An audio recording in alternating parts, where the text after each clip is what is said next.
The value of interest groups. In this picture, you see that in 2001, people were afraid of anthrax, which is a poison, very deadly poison in Washington.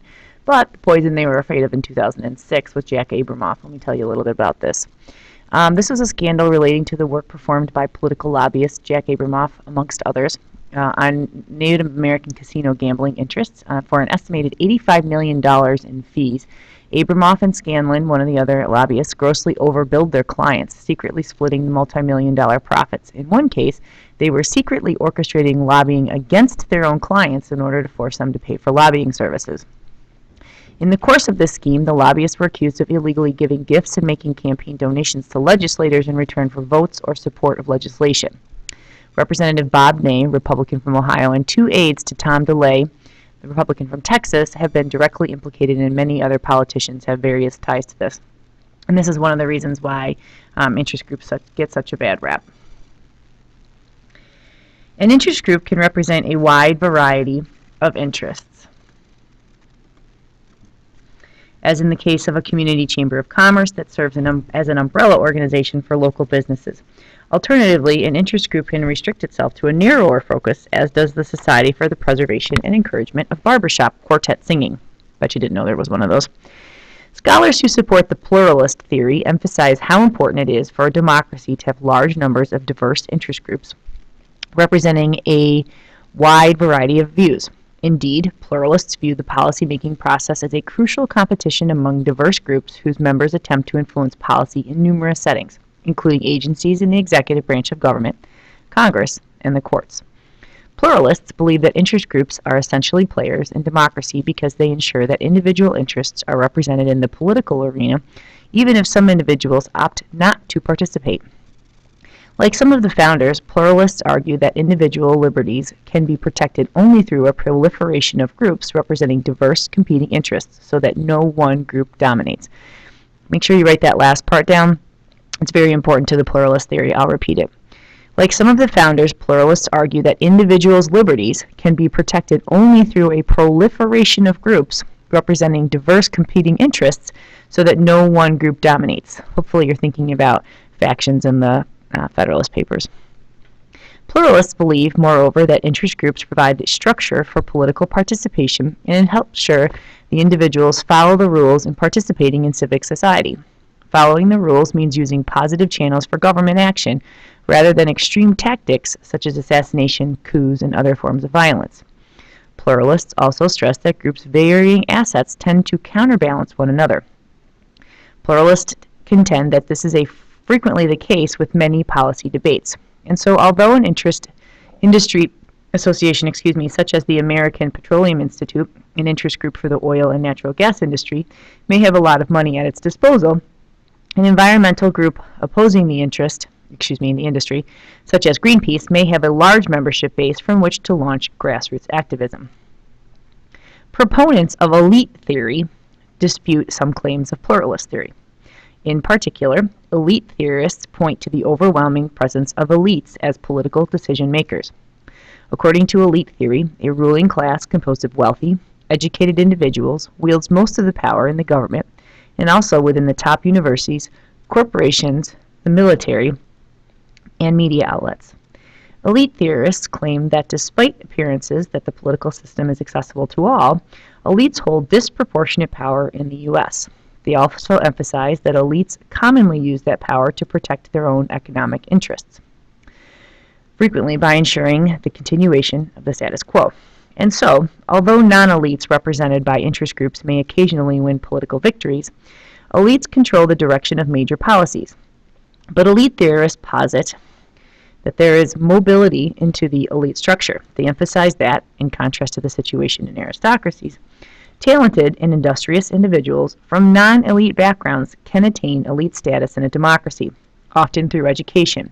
This mobility, they say, gives the political system an even greater facade of accessibility. Think back to our discussion on the day after Thanksgiving break when we were talking about whether or not actually everyone can run for office or not. Although these theories offer competing explanations for the role and motivation of interest groups in the United States, many political scientists agree that aspects of both theories are true. Elites do have disproportionate influence in policy making, but that power is checked by interest groups Undisputed is that interest groups are essential features of American democracy and provide an important medium through which individuals can exercise some control over their government. For your extension tasks, you have to do 2 of them. One of them is mandatory. Making this chart is one of your options, so you might want to look at that.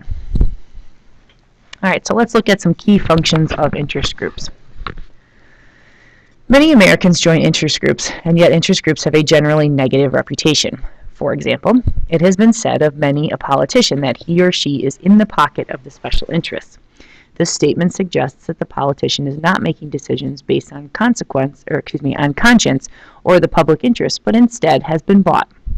This notion is closely linked to the ideas held by elite theorists who argue that elites' disproportionate share of influence negatively affects the ability of the average person to get the government to do what she or he wants to. Yet, despite the criticisms frequently leveled by politicians, pundits, and the populace about interest groups' efforts to influence government, these groups serve several vital functions in the policy-making process in the United States. So the first function is interest groups educate the public about policy issues. Messages from interest groups abound. For example, thanks to organizations such as Mothers Against Drunk Drivers, most people are aware of the dangers of drinking and driving. In educating the public, interest groups often provide a vehicle for civil discourse so that genuine dialogue about policy problems and potential solutions is part of the national agenda. Second function, interest groups provide average citizens with an avenue of access to activism. Anyone can join or form an interest group. Although wealthy and well-educated people are most likely to do so, interest groups can speak for all kinds of people on all kinds of issues. Historically, in the United States, groups have been significant forces for advocates for civil rights for African Americans, as well as for supporters of equal rights for women, gays and lesbians, and ethnic minorities. Even you and your fellow students can form an interest group. At the University of Houston, a student-run club called Cougars for Change encouraged students to become more active in on-campus activities. In 2012, Cougars for Change hosted a major voter registration seeking to register 1,000 new voters from the University of Houston community. The third function, interest groups mobilize citizens and stimulate them to participate in civic and political affairs. Some people are turned off by politics because they feel that neither the Democrat nor the Republican Party represents their views. In these cases, interest groups, with their typically narrow area of focus, can sometimes fill the void. Moreover, interest groups nurture community involvement by encouraging the formation of local chapters of larger interest groups. Interest groups perform electoral functions. That is the fourth function. By endorsing and rating candidates and advertising their positions, interest groups provide voters with cues as to which candidates best represent their views. Interest groups also mobilize campaign volunteers and voters. These activities facilitate informed civic participation. For example, in the 2012 campaign, the Republican-oriented interest group, the American Conservative Union, rated members of Congress, enabling voters to learn which members are the most conservative, while democratically aligned groups, including Democracy for America, use sophisticated get-out-the-vote software to turn Democratic voters out for Democratic candidate slates. This is a copy of a book that is published every election cycle, talking about the ratings that interest groups give the politicians based on their votes. The fifth function, our interest groups provide information and expertise to policymakers. The private sector often has greater resources than the public sector and can be a source of meaningful data and information for policymakers on pressing issues. This is George Clooney testifying before the Senate and the House committee, and he was talking about human rights because he is a human rights activist for the situation in South Sudan. The sixth function, our interest groups can protect the common good. The federal government is structured so that only one individual, the president, is elected from a national constituency. Interest groups can work to protect the nation's interest as a whole rather than just the needs of a specific constituency. Although the ACLU is a labor union, it also has many interest groups affiliated with it. And the seventh function is that interest groups are an integral part of the government's system of checks and balances. Interest groups often check one another's influence with competing interests, and they can similarly check the actions of policymakers. For example, the 2012 Recording Industry Association of America and Motion Picture Association of America lobbied Congress to pass a law that would crack down on internet piracy. It is called the SOPA, Stop Online Piracy Act. Many technological corporations opposed the policy because they believed that it squelched innovation and violated principles of free speech.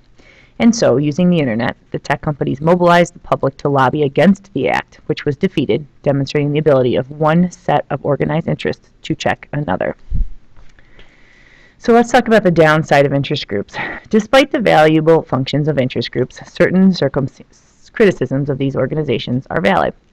Interest groups do contribute to the appearance of, and sometimes the reality of, corruption in the political system. Indeed, there are various criticisms of the interest group state.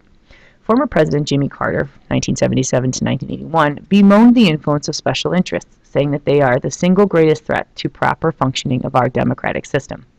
And former President Ronald Reagan charged that interest groups are placing out of focus our constitutional balance. Another criticism is that interest groups and their political action committees, or PACs, entities whose specific goal is to raise and spend money to influence the outcome of elections, make money a vital force in American politics. By contributing large sums of money to political campaigns, interest groups, PACs can make campaigns expensive and often lopsided. Candidates without well-stuffed campaign war chests have a difficult, if not impossible, task in challenging those who receive large PAC contributions.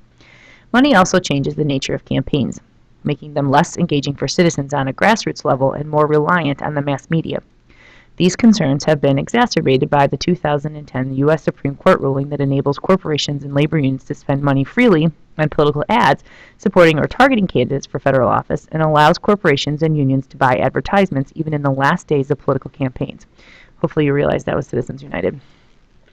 Critics, including President Obama, say these rule changes will increase the importance of money in political campaigns and will enable corporations to exert greater influence over the electoral process. Interest groups, moreover, are faulted with strengthening the advantages enjoyed by incumbents. Most interest groups want access to policymakers, regardless of these elected officials' party identification. Realizing that the people already in office are likely to be reelected, interest groups use their resources disproportionately to support incumbent candidates. That's part of the incumbent advantage, which we'll talk about during the congressional chapter. Doing so increases incumbency advantage even further by improving the odds against a challenger. Finally, although the option to form an interest group is open to any and all activists and would-be activists, elites are more likely to establish and to dominate interest groups than are non-elites. This fact skews the policy process in favor of elites. Interest group activism is much more prominent among the wealthy, the white, the upper middle class, and the educated than among the poor, the non-white, the working class, and the less educated. Although internet-based interest groups have been particularly effective in attracting young people and others not traditionally drawn to such organizations, many of the most effective national interest groups remain dominated by traditional interest group populations.